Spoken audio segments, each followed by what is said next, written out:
Hello everyone, welcome back to my channel. आज मैं आपके साथ माफिया हस्बैंड का नेक्स्ट पार्ट शुरू करने वाली हूँ। तो चलिए शुरू करती हूँ। पिछले पार्ट में हमने देखा था वांगजी ने विंग को म्यान से बचा लिया था। वांगजी के गार्ड्स म्यान को वहाँ से लेकर चले गए थे।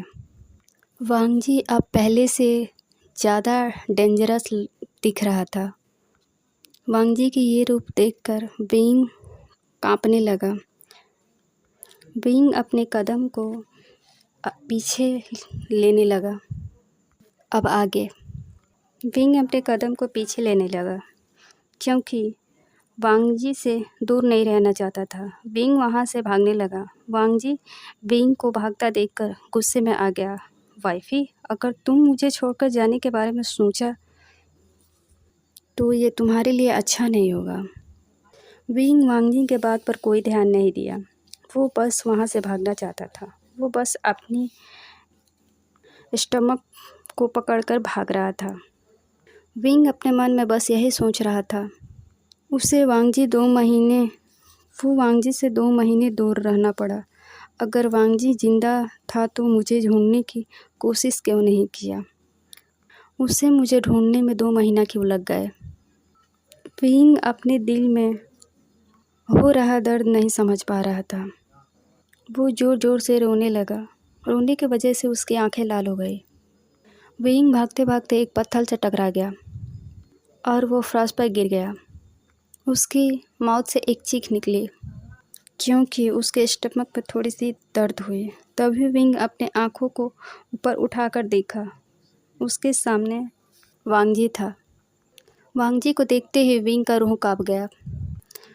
वांगजी विंग के सामने अपने घुटने के बल बैठ गया।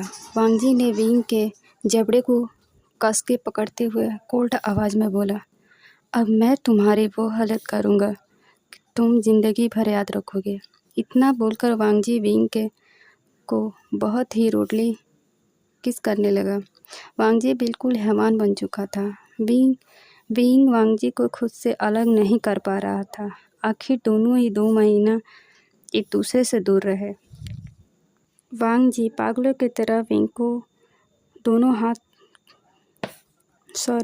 होठों को शक कर रहा था। वांगजी विंग की किस कम और बाइट ज़्यादा कर रहा था। वांगजी की पकड़ विंग के कमर पर कसती जा रहे थे जिससे विंग को दर्द हो रहा था। वांगजी विंग को किस करने की वजह से विंग को अब सांस लेने में दिक्कत हो रही थी। वांगजी विंग को किस करने के बाद उसे गुस्से में घूरते हुए खड़ा हो गया, पर विंग वांगजी को पकड़ से आज़ाद होने की कोशिश कर रहा था। वांगजी को देखने की हिम्मत नहीं कर पा रहा था क्योंकि वांगजी पहले से भी ज़्यादा डरावना लग रहा था। उसने किसी तरह खुद से छुड़ाया और भागने लगा। विंग की यह हरकत काफ़ी थी वांगजी को गुस्सा बढ़ाने के लिए। वांगजी ने विंग के हाथों को कस के पकड़ लिया। उसे एक झटके से अपने कंधे पर उठा लिया और वहाँ से जाने लगा। विंग को वांगजी से ये उम्मीद नहीं थी कि वांगजी ऐसा भी करेगा। विंग वांगजी के बैग पर मारते हुए बोला, छोड़ो मुझे, ये क्या कर रहे हो तुम। वांगजी विंग को अपने मेंशन लेकर आया और विंग को बेड पर धीरे से रख दिया। वांगजी ने विंग को हाथ को टाई कर दिया। विंग बस वांगजी की तरफ देख रहा था जो फ़ोन पर किसी से बातें कर रहा था। पता नहीं क्यों विंग को वांगजी से डर लग रहा था। वांगजी अपने फ़ोन को मुस्कुराते हुए रखता है। तभी उस रूम के अंदर एक डॉक्टर लेडी आती है। वो डॉक्टर अंदर आते ही विंग को चेक करने लगी। पूरी ध्यान से देखने के बाद वांगजी से बोली, तुम बाहर जाओ। वांगजी डॉक्टर की बात मानकर बाहर चला गया। डॉक्टर ने विंग के तरफ देखा और उसकी इलाज शुरू कर दिया। कुछ देर बाद डॉक्टर बाहर आई। वांगजी अब वो कैसा है और बेबी कैसा है, ये बोलकर वांगजी के आंखों में आंसू आ गए। वेंचिंग बोले, वांगजी, विंग और बेबी दोनों ठीक है। उससे मैंने इंजेक्शन लगा दिया है और उसके चोटों पर दवाइयाँ भी लगा दी है। वो बस रेस्ट कर लेगा, कुछ देर बाद ठीक हो जाएगा। उसका ख्याल रखना। ये बोलकर वेंचिंग वहाँ से जाने लगी। तभी वांगजी, वेनचिंग, बेबी कितने मंथ का है? वेनचिंग ने कहा, 3 मंथ का। क्या हम इंटीमेट हो सकते हैं? वेनचिंग ने अपनी नज़रों को इधर उधर करते हुए बोली, हाँ, लेकिन 7 मंथ के बाद नहीं। ओके, वांगजी ने बोला। वेनचिंग वहाँ से जाने लगी। वांगजी ने उससे ये क्या पूछ दिया? ये दोनों लेंथ ब्रदर एक ही जैसे हैं। वेनचिंग की दोनों चिक्स रेड हो गई थी। वो बोली, पता नहीं इस ओमेगा की क्या होगा, क्या ये झेल भी पाएगा या नहीं। वेनचिंग ये सोचते हुए वहाँ से चली गई। अब हमें नाइट का सीन दिखाया जाता है। विंग अपने आँखों को खोलता है और थोड़ा बेटर फील करता है क्योंकि वेनचिंग ने विंग को खाना खिलाकर दवा दिया था, जिससे विंग को अच्छा फील हो रहा था।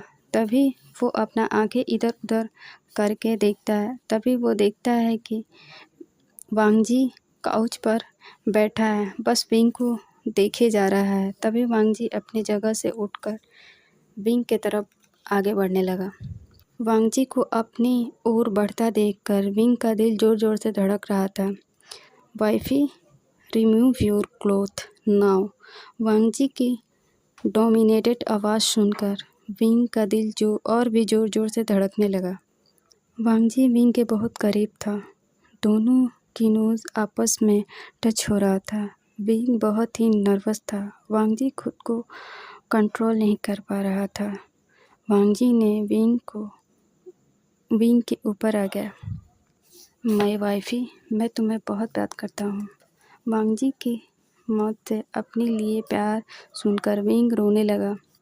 रोते हुए बोला, लेनजेन, वो लेडी ने मुझे बहुत टॉर्चर किया और हमारे बेबी को भी मारने की कोशिश की। उसे मुझे किसी गार्ड्स के हवाले कर दिया। वो लोग मुझे भूखे भेड़िए की तरह देख रहे थे। ये सब विंग पैनिक करते हुए बोल रहा था, लेकिन मेरा यकीन करो, मैंने उन्हें खुद को छूने नहीं दिया। उसने उनसे बचने के लिए अपने आप को हार्म किया। मैंने खुद को मारने की कोशिश की। वांगजी ने ये सुनकर, विंग, तुम्हें चोट तो नहीं लगी? बताओ, मुझे नहीं, तुम ठीक तो हो? लेनजेन, मुझे एक ओल्ड लेडी ने बचा लिया। वो हमेशा मुझे उस लेडी से बचाती थी। मैं अपना उम्मीद खो चुका था, खुद को मारना चाहता था, लेकिन बाद में मुझे पता चला कि मैं प्रेग्नेंट हूँ। लेकिन मुझे समझ नहीं आ रहा था कि मैं खुद खुश हूँ या रोऊँ। विंग की बातें सुनकर वांगजी की आंखों में आंसू आ गए। वांगजी विंग के अपने दोनों हाथों को फेस पर कस के पकड़ लिया। उसके लिप पर अपना लिप रख दिया और उसको पैशनेट किस करने लगा। उसके बाद वांगजी ने विंग को पैशनेट किस किया। वांगजी ने विंग के कपड़ों के अंदर अपना हाथ ले गया। गाइस, आप लोग स्टोरी सुनते हो और चले जाते हो। आप लोग सब्सक्राइब नहीं करते हो। आप लोग सब्सक्राइब करके जाया करो प्लीज़। आप लोग लाइक और सब्सक्राइब ज़रूर करें। और हाँ, मेरे दोस्तों और मेरी सहेलियों, आज की वीडियो थोड़ी सी छोटी बनी है और लॉन्ग नहीं है। इसके पीछे एक रीज़न है, तो प्लीज़ आप लोग संभाल लेना।